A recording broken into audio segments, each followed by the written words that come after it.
Nah, sekarang kita akan bicara mulai dari kombinasi linier, membangun, terus juga bicara sampai ke konsep basis dan dimensi.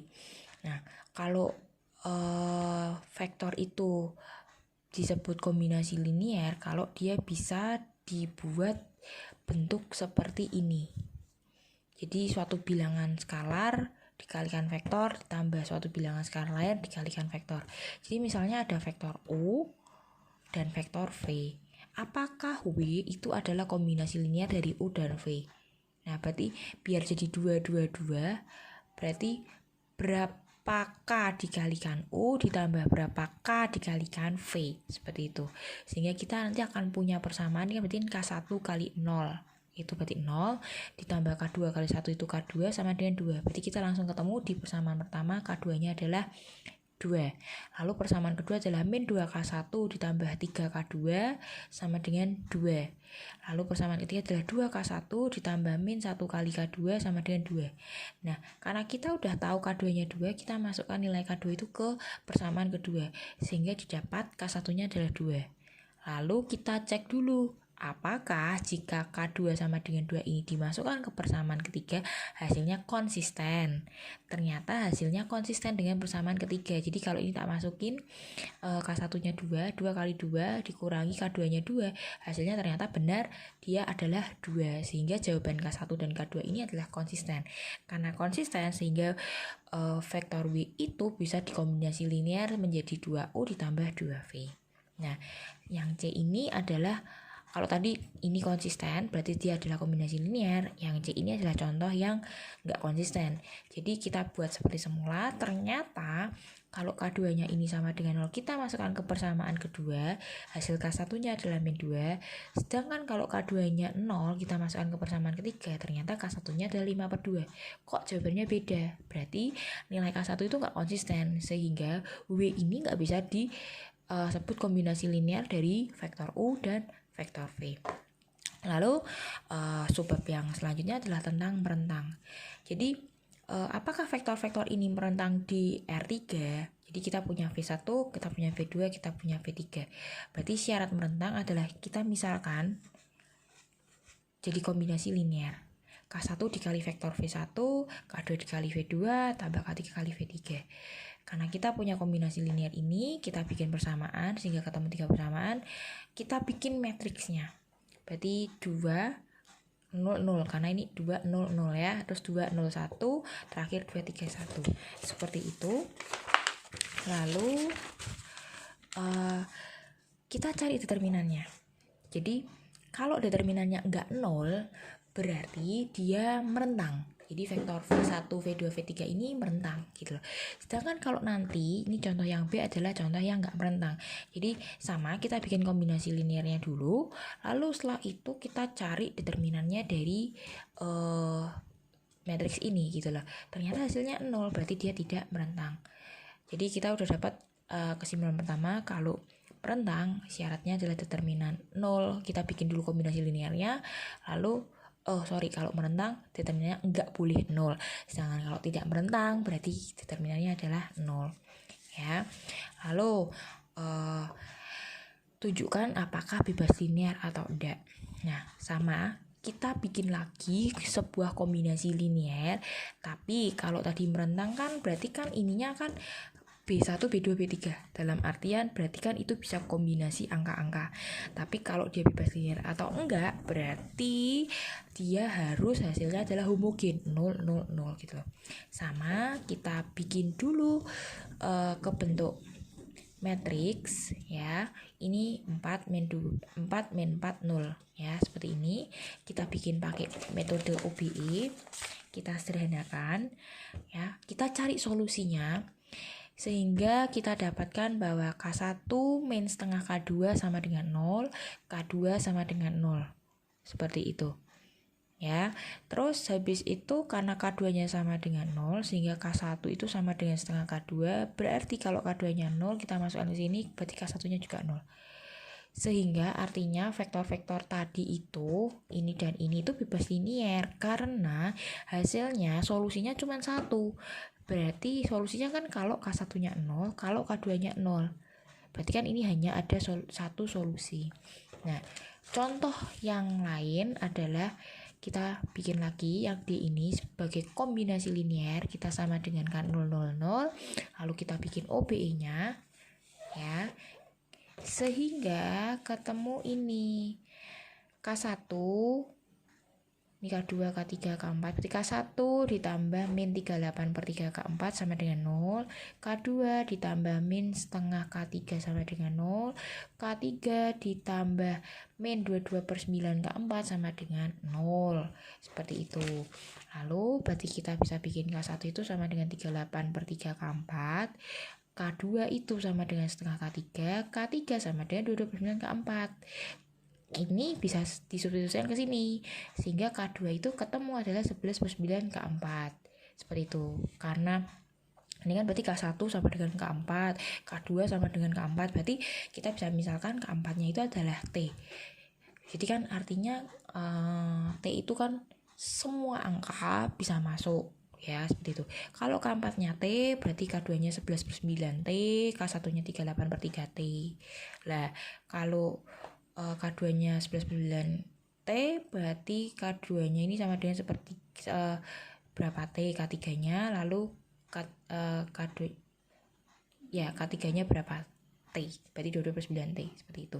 Nah, karena masih memuat bentuk T, itu artinya solusinya bisa banyak, non trivial. Kalau trivial itu cuma satu solusinya, tapi kalau non trivial berarti artinya solusinya bisa banyak, karena T-nya itu kan bisa angka macam-macam, berarti dia dianggap tidak bebas ini ya. Berarti kita dapat kesimpulan kedua. Jadi kalau kesimpulan kedua, dia dianggap bebas linear kalau solusinya trivial, artinya hanya punya satu solusi. K-nya nggak harus 0, tapi K-nya itu berupa angka pasti. Misalnya kalau K1-nya 2, K2-nya 3 ya bisa. Itu kan berarti jawabannya cuma K1-nya pasti 2, K2-nya pasti 3. Hanya itu aja, nggak bisa angka lain. Tapi kalau non-trivial berarti dia tidak bebas linear. Berarti non-trivial itu berarti mengandung suatu kayak bentuk ini ya, T gini ya. Jadi kan karena T itu kan pemisahan, kita bisa nganggep T itu adalah angka macam-macam ya. Lalu kita masuk ke basis dan dimensi. Mana yang merupakan basis untuk R2. Jadi kita punya 2,1 dan 3,0. Langkah pertama selalu kita bikin jadi kombinasi linearnya. Lalu kita bikin matriksnya. Nah, sama seperti menentang, kita cek dulu determinannya. Kalau determinannya enggak 0, 1 berarti dia menentang, kedua berarti dia merupakan basis, seperti itu. Nah, sedangkan kalau kita bikin kombinasi linearnya dan hasilnya determinannya adalah 0, berarti dia bukan merupakan basis. Yang nomor 3 contohnya sama ya, berarti bisa aku skip. Semua contoh-contoh di sini aku ambil dari buku, sudah ada tulisannya, latihannya, nomornya berapa, bisa sambil dicek di buku ya. Terus, nah nomor 11, tentukan dimensi dan basis untuk ruang solusi. Oke, model soal dimensi dan basis itu ada macam-macam. Ada dimensi dan basis dari ruang solusi, ada ruang nol, lalu juga ada ruang baris dan ruang kolom. Tolong diamati caranya nggak persis sama, tapi kurang lebihnya sama, tapi pengertiannya ada yang beda ya. Jadi kalau ini berarti kita bikin dulu matriksnya, lalu kita bikin OBE sehingga kita ketemu penyelesaiannya. Berarti X1 min X3 sama dengan 0, X2 sama dengan 0. Jadi intinya kita bikin OBE itu sampai bersih ya, eliminasi Gauss Jordan. Nah, kita berarti kan mau bikin, intinya kan mau bikin jadi 101, 100, 010, 001. Sebenarnya kan yang idealnya seperti itu. Tapi kalau ternyata kamu eliminasi sampai bersih, ternyata hasilnya baris ketiganya 00 semua, ya nggak apa-apa gitu loh. Ya. Terus berarti kan ini X1 sama dengan X3 dan X2-nya adalah 0. Nah, karena ini kita masih ada bentuk X1 sama dengan X3 yang tidak terpecahkan, berarti kita misalkan X3-nya itu adalah T, artinya nilai T1 bergantung sama T3 sama X3. X1 bergantung sama X3. Kalau X3-nya kita misalkan T, berarti bisa bermacam-macam, maka X1-nya juga T, seperti itu. Sehingga vektor solusinya bisa ditulis menjadi T karena X1-nya T, X2-nya 0, X3-nya T. Lalu kita keluarkan nih T-nya sehingga jadi bentuk 101. Nah, 101 ini adalah basis dari solusi ini, jawabannya ceritanya, dan dimensinya ini jumlahnya cuman ada 1, seperti itu. Lalu ini juga masih sama, masih contoh yang nomor 14 ini contoh yang sama. Ini di sini bedanya cuman aku mau nunjukin bahwa ternyata kalau dimensi lebih dari 1 tuh gimana sih gitu loh. Ya, berarti ini sama. Ternyata kan ini X1 min 3X2 tambah X3 sama dengan 0. Nah, berarti kan ini X2-nya nggak tahu, X3-nya nggak tahu gitu. Berarti kita misalkan kalau X2-nya S ya X3-nya T. Dengan variabel yang beda lah ya, intinya seperti itu. Nah, terus kita berarti X1 itu sama dengan 3X2 min X3. Berarti 3S min 3T. Berarti vektor solusinya bisa tulis seperti ini. Kita pisahkan variabel S sendiri, variabel T sendiri, lalu kita keluarkan variabelnya sehingga jadi seperti ini. Ini adalah basisnya 310 dan min 101 adalah basisnya, dan jumlahnya ada 2 sehingga dimensinya kita bisa sebut dimensinya adalah 2. Seperti itu ya. Nomor 15 juga sama. Ya. Nah, bedanya adalah ini tuh kita X1 tambah X3 sama dengan 0, X2 sama dengan 0, X3 sama dengan 0. Nah, X3-nya udah tahu 0, X2-nya 0, X1 sama dengan min X3. Karena X3 0 kita masukkan. Sehingga hasilnya 0, 0, 0. Nah, artinya kan dia solusinya trivial, hanya ada satu tok. Berarti dia itu nggak punya basis, dia nggak punya dimensi. Seperti itu. Mulai kelihatan ya polanya ya. Nah, sekarang ini mulai ruang basis dan ruang kolom ya, vektor baris dan vektor kolom. Berarti kalau baris itu ya ini, kita ngeliatnya barisnya ini, kolomnya ini. Ya, seperti itu. Terus contoh nomor 3, tentukan apakah B ada pada ruang kolom dari A. Jika ya, nyatakan sebagai kombinasi linear dari vektor A. Berarti kita diketahui di soal matriks A ini, matriks B ini, kita bikin bentuknya AX sama dengan B, lalu kita cari X1 sama X2-nya, ternyata seperti ini. Nah, terus habis itu berarti kan ya ini kan ini 1001. Berarti ini baris kolom pertama, kolom kedua. Sedangkan X1-nya 1 dikali kolom pertama, terus ditambah X2 dikali kolom kedua. Kalau dicocokkan kan sama ya, 1 kali 1 min 1 kali 3. Berarti min 2. 1 kali 4 min 1 min 6, berarti plus 4 tambah 6, 10. Seperti itu.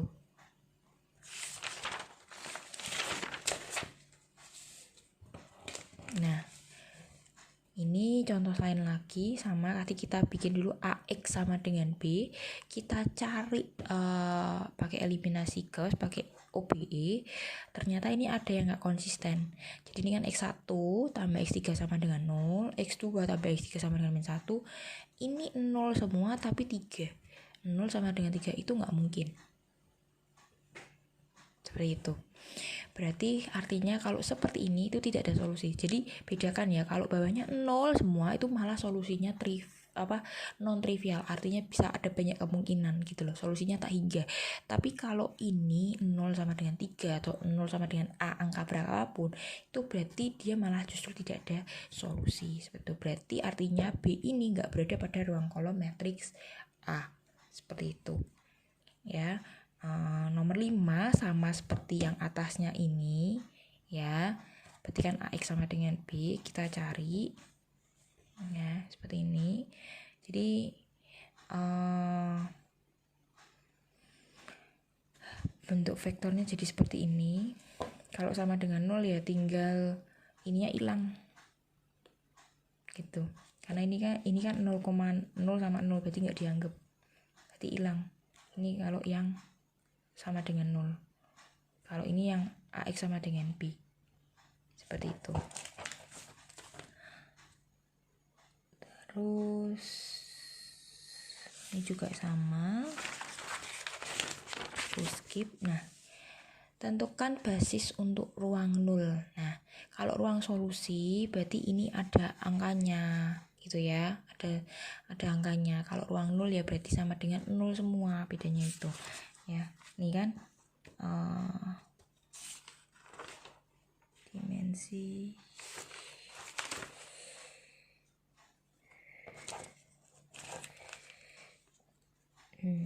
terus habis itu sama kita bikin X1 min 16 X3 sama dengan 0, kita bikin OBE ya. Terus karena ini baris ketiga juga kosong, berarti X3 nya itu kita misalkan T, sehingga X1 nya ada berapa T dan X2 nya berapa T. Lalu berarti X1, X2, X3 adalah 16T, 19TT, T nya dikeluarkan, berarti basisnya tuh ini, dimensinya 1, seperti itu. Nah, ini kan kalau basis dan dimensi ruang solusi atau ruang 0 seperti itu. Sedangkan kalau basis untuk ruang kolom ya, itu dengan soal yang sama ya. Ini soalnya. Terus kita bikin OBE sedemikian rupa sehingga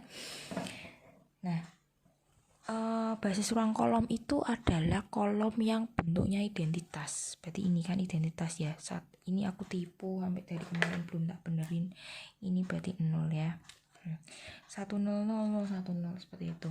Nah, terus berarti basis ruang kolomnya kita kembali ke soal. Berarti basisnya adalah kolom pertama dan kolom kedua.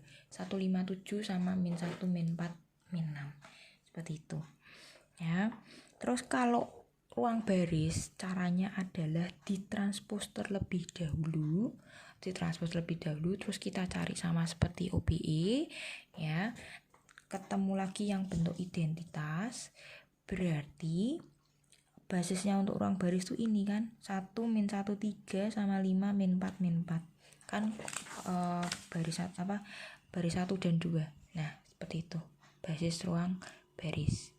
Ini juga sama, kalau tadi kan cuman 3 kali 3 ordonya, ini kita bikin yang banyak sekalian. Caranya sama, tetap sama. Intinya kalian usahakan tetap bikin jadi identitas 1000 100 kayak gitu. Pokoknya intinya segitiga bawah minimal itu harus harus 0 ya, harus bikin segitiga bawah dulu, metrik segitiga bawah.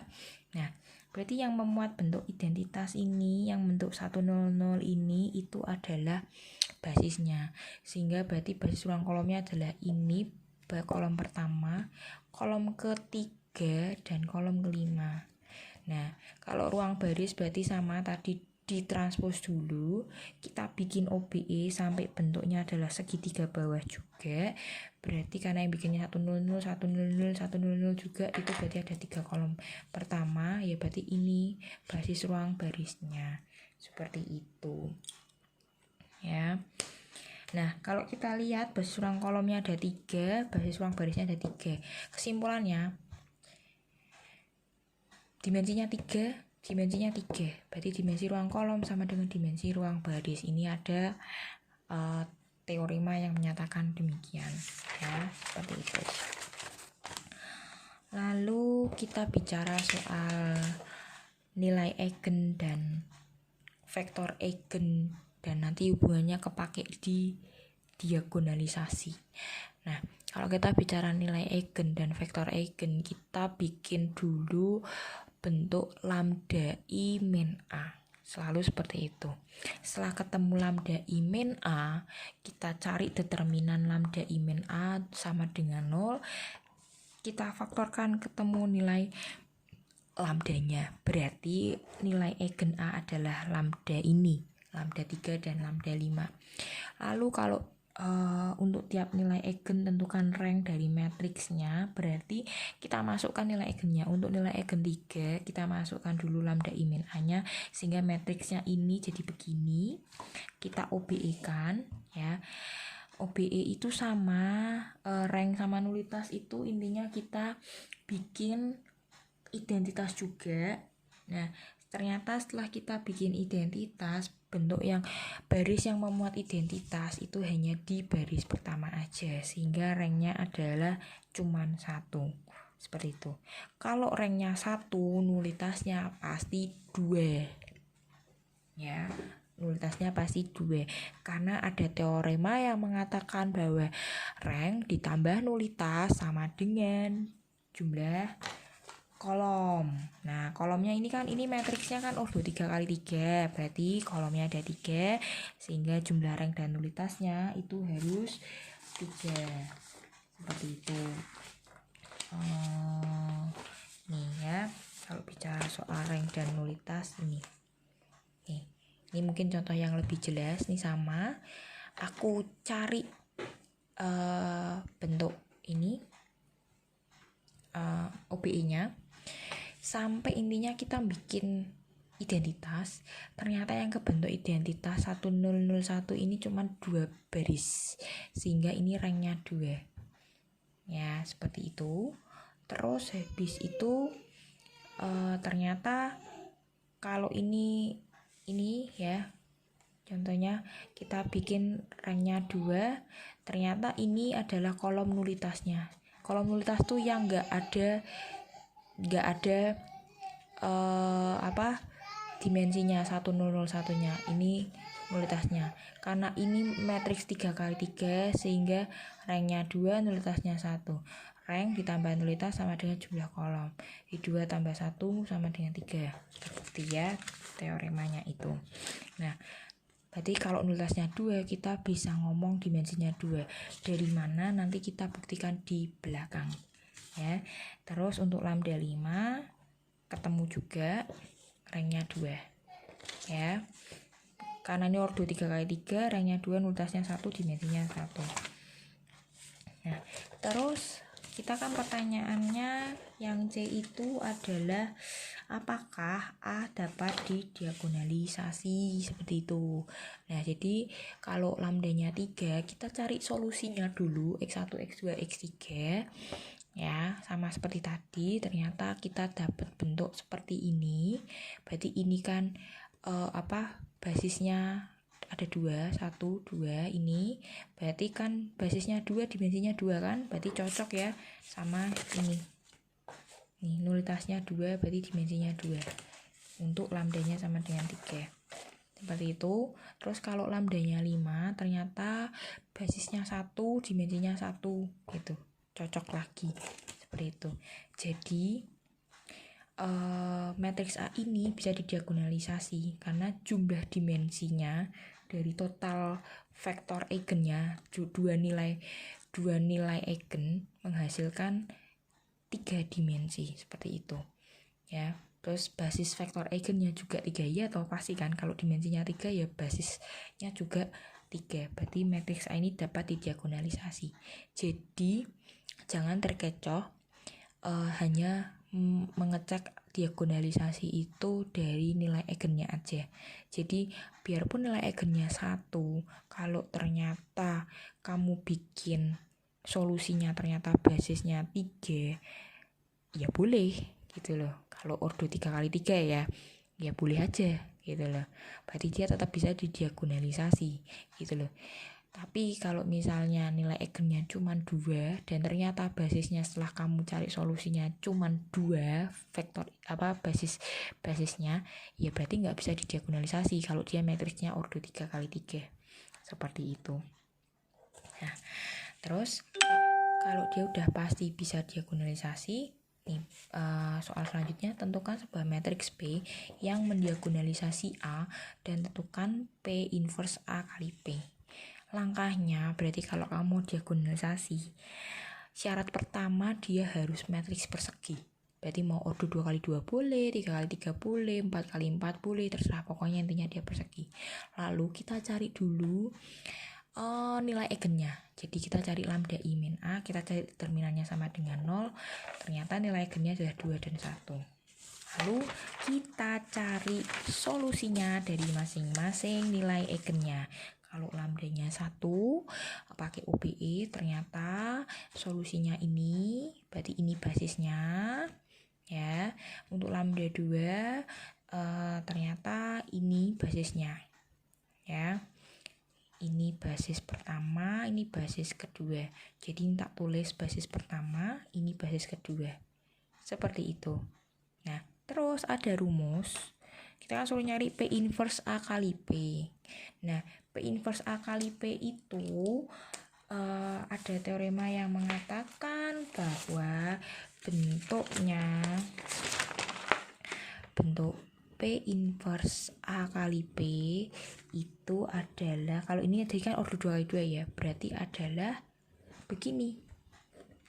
Adalah diagonalnya itu, kita kan bahas diagonalisasi, berarti diagonal utamanya itu adalah nilai eigennya. Nah, karena kita pakai yang kolom pertama ini kan dari nilai eigen 1, makanya ini adalah 1, 0. Kita pakai yang nilai eigen 1. Sedangkan ini basisnya dari nilai eigen kedua, berarti 0, 2. Ini 2 ini adalah nilai eigennya. Seperti itu. Kalau nggak percaya, kalau kamu mau cari manual, silahkan. Ini kan kamu udah tahu P. P kan ini berarti dari basisnya, basis nilai eigen. Nah, setelah tahu P, pasti kamu juga udah bisa kan inverse-kan kan, gitu loh. Inversin aja. Inversenya kalau order 2 kali 2 berarti kan seper, determinan, terus A sama D tukar tempat, B sama C ganti tanda. Terus matriks A itu kan berarti matriks di soal ya, matriks A soal ini. Nah, seperti ini kan. Nah, tinggal dikalikan aja. P inverse-nya kalikan A kalikan P. Seharusnya hasilnya kamu akan menemukan ini gitu loh. Karena kan ini cara sudah temukan teoremanya, hasilnya seperti itu gitu. Kita tinggal kalau mau nyari manual ya bisa aja. 11 juga sama, cuman ini berarti kan order 3 kali 3. Sama langkahnya, kita cari lambda I min A, kita cari determinannya sama dengan 0, kita cari lambdanya. Lambdanya ada 2 dan 3, kita cari solusinya. Seperti itu. Kalau lambdanya 2 berarti basisnya 1. Kalau lambdanya 3 ternyata basisnya ada 2. Nah, karena ini aku pakai yang 2 dulu ya, basis yang 3 ya, ini kan kolom pertama kolom kedua dari basis 3, makanya aku nulisnya 3 sama 3 dulu. Seperti itu. Terus ini karena ini yang basisnya yang punya lambda 2, berarti ini baru di baris akhir, di kolom akhir. Nah, urutan mungkin bisa beda, tapi hasilnya nanti P inverse AP-nya pasti sama sesuai urutanmu. Kayak gitu. Misalnya kamu mau pakai yang 2 dulu, berarti 1, 0, 0. Terus ini sama ini kan berarti yang baris 2, kolom 2 sama kolom 3. Ya nggak apa-apa. Silakan diuji coba. Ini kamu udah ketemu P, carilah P inverse-nya, kalikan sama A-nya, kalikan sama P. Hasilnya nanti harus diagonalnya adalah nilai eigennya. Kalau kamu tadi berarti pakai yang basis 2 ya harusnya 2, 3, 3. Seperti itu. Karena kan ini urutannya kan aku pakai yang basis 3, yang lambda 3, lambda 3, lambda 2. Seperti itu. Nek kamu mau pakai lambda 2, lambda 3, lambda 3, ya beda lagi. Nanti ini hasilnya juga beda gitu loh, sesuai dengan basismu. Kira-kira paham ya? Kisi-kisi kayaknya juga sampai cuman diagonalisasi. Jadi kayaknya nggak perlu aku lanjut ke kernel dan range, juga transformasi linear, karena transformasi linear juga prinsipnya sebenarnya mirip sama sub ruang vektor, harus memenuhi 2 syarat, penjumlahan dan perkalian dengan skalar. Seperti itu. Ini rangkuman sudah tak kasih, silakan dibaca, dipelajari lagi. Ini semua soal dari buku. Oke, good luck buat UAS besok. Makasih.